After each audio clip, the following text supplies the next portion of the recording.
this is someone, I mean, for context, I mean, not only the mayor of, New York City, this incredible institution of a city when it comes to this country, but also someone who just a couple years ago when he was elected was being touted. He touted himself as the future of the Democratic Party. Mm-hmm. He was presenting himself as the person who best represented the path forward for the Democratic Party. He is now being indicted and he was for a police what officer. Sounds like public corruption, and he was a police officer. And I think the most striking thing to me is if you just look at his childhood and his background. He had skirmishes with the law when he grew up in a single-parent family, and then he ended up being able to rehabilitate himself and became a police officer and rose to the ranks of becoming the mayor of the biggest city in the United States. But to hear these types of allegations potentially and charges, it doesn't sound like it's a one-off. The other thing I had heard was that potentially they were bundling campaign funds together and then they were reimbursing people for those funds, which is, I guess, a violation of campaign fundraising. So earlier today, AOC called for his resignation, and I was wondering if that had something to do with anything or if she had prior knowledge, but it's just very sad. Yeah, I mean, I think that the circumstances were starting to collapse on Eric Adams. Mm-hmm. It is a question now of what happens next. Does he resign? Does he get pushed out by the governor, Kathy Hochul? Right. What happens now? Because the pressure is mounting. Yeah, well, right now, I think the question of who's running New York City is a legitimate one. And for Eric Adams, I mean, if you've been following this, I don't think anyone is surprised that it has come to this point. And, he's been very arrogant throughout all of this, knowing that these things have been swirling around, right? Self-pride comes before a fall.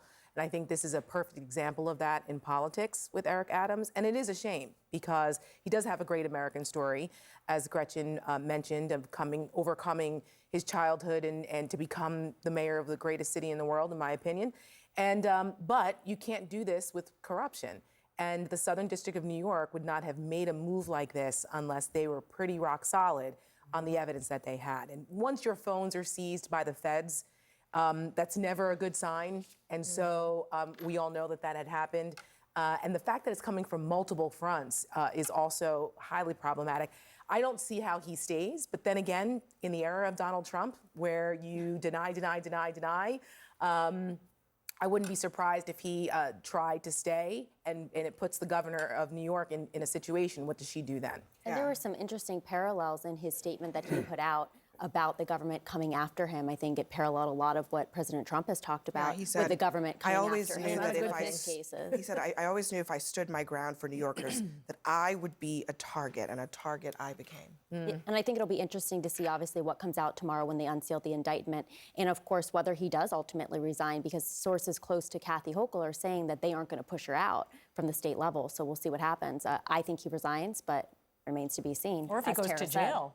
Or if he has bail. I mean, we have no idea what's going to happen tomorrow. I mean, is it a mistake for him to sort of nod to some kind of conspiracy? Because one of the things that John Miller kind of pointed out, if you're listening closely to what he said, is that all of these other kind of mini scandals that are unfolding in the Eric Adams administration, they are being investigated by all these different authorities. They're coming at it from all sides. The idea that is some kind of grand conspiracy, well, I would like to see that wizard. That would be an incredibly powerful wizard. Same wizard that Mark Robinson apparently visited him as well. Apparently. Listen, it's pretty jarring, hearing this tonight. I grew up in New York. You sort of idolize New York as sort of the image that you want of America. More facts are going to come out tomorrow, but Adams has a difficult path ahead of him. I mean, the calls for resignation are going to be overwhelming, and if he chooses to fight, he chooses to fight. I think people choose to fight all the time. I remember during the Clinton era, he chose to fight an impeachment. It wasn't a criminal charge, but the line has been set. If you fight, you line up your allies and you move forward. I suspect that's what Adams, if he makes that decision, that's how it's set up. And he should be careful because now he's going to be a criminal defendant who's going to be indicted in federal court in the Southern District. And he's, making all these sort of campaign slogan-y statements. I'm going to fight for the people of New York, and I'm going to continue to fight, and I'm an innocent, almost like he's a victim here. But you don't get a federal indictment for nothing. Where there's smoke, there's fire. And I'm not saying he's guilty of anything. We haven't seen the indictment. It's all allegations.